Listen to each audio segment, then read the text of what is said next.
Hello बच्चों, let's read the following question. The sound level at point P is 14 decibel below the sound level at a point 1 meter from a point source. एक point source से 1 metre के distance पे जितना sound का level है उससे P point पे 14 decibel less है साउंड का level. The distance from the source to point P is P point से सोर्स का डिस्टेंस कितना है वो हमें फाइंड आउट करना है. Options 4 centimetre, 2 meter, 20.2 meter or 5 meter. So first of all, we will talk about the key concept used in the question. इस question में क्या key concept हम apply करेंगे? So we will use the equation for level. Sound का level suppose उसको L से denote किया तो उसको कैसे calculate करती हैं? 10 into log base 10 और यहाँ पे होता है I upon I naught. ये क्या है? L क्या रिप्रेजेंट करता है? लेवल क्या है साउंड का? साउंड लेवल को डिनोट करता है. आई जो है वो रिप्रेजेंट करता है इंटेंसिटी को. साउंड का उस पॉइंट पे जहां पे हम लेवल की बात कर रहे हैं इंटेंसिटी कितना है. आई नॉट जो है वो हियरिंग थ्रेशोल्ड होता है. हियरिंग थ्रेशोल्ड कितना है? अब इस क्वेश्चन को सॉल्व करते हैं. पहले तो क्वेश्चन में सिचुएशन क्या है? सपोज इस पॉइंट पे हमने क्या प्लेस किया हुआ है? सोर्स प्लेस किया हुआ है. अब इस सोर्स से 1 मीटर के डिस्टेंस पे इस पॉइंट का जो डिस्टेंस है सपोज वो कितना है R1 that is equals to 1 metre है. साउंड का जो लेवल है वो L है. तो इससे दूर जो पॉइंट होगा P पॉइंट उससे जो उस पे जो इंटेंसिटी का लेवल है वो कितना है? 14 डेसिबल लेस है.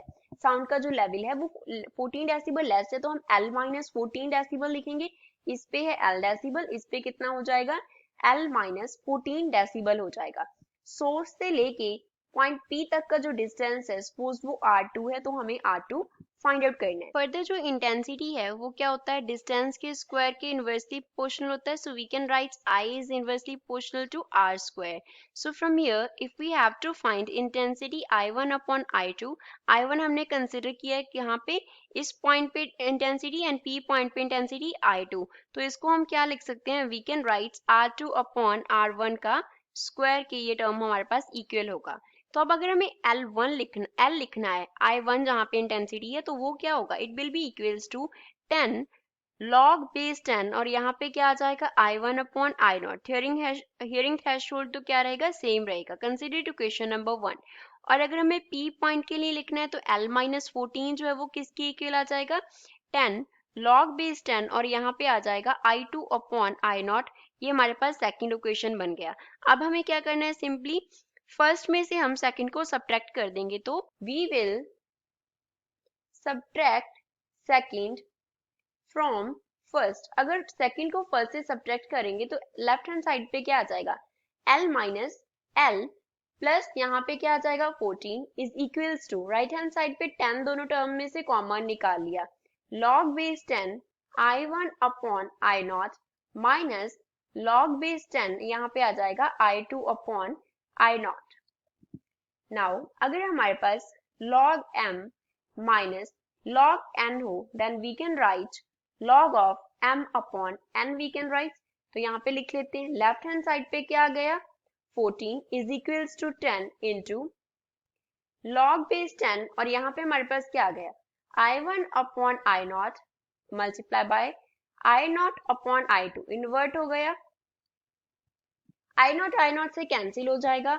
10 14 से डिवाइड हो जाएगा तो 14 बाय 10 इक्वल आ गया log बेस 10 और यहाँ पे आ गया I1 अपॉन I2. अब I1 अपॉन I2 का हमने रिलेशन निकाला था. 14 बाय 10 है तो 1.4 आ गया इज इक्वल्स टू log 10. यहाँ पे हम फिल कर सकते हैं R2 अपॉन R1 का क्या हो जाएगा? स्क्वायर हो जाएगा. फर्दर अगर हमारे पास log m raise to power n हो then we can write n log of m we can write. तो यहाँ से 2 को हम आगे लिख सकते हैं.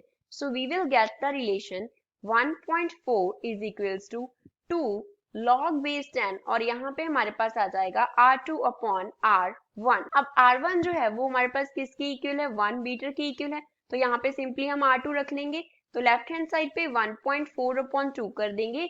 राइट हैंड साइड पे क्या आ जाएगा? log 10 R2 आ जाएगा.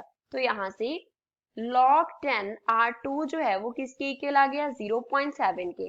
अब log बेस 10 है तो इन्वर्ट होके दूसरी तरफ हमारे पास 10 रेज टू पावर 0.7 हो जाएगा।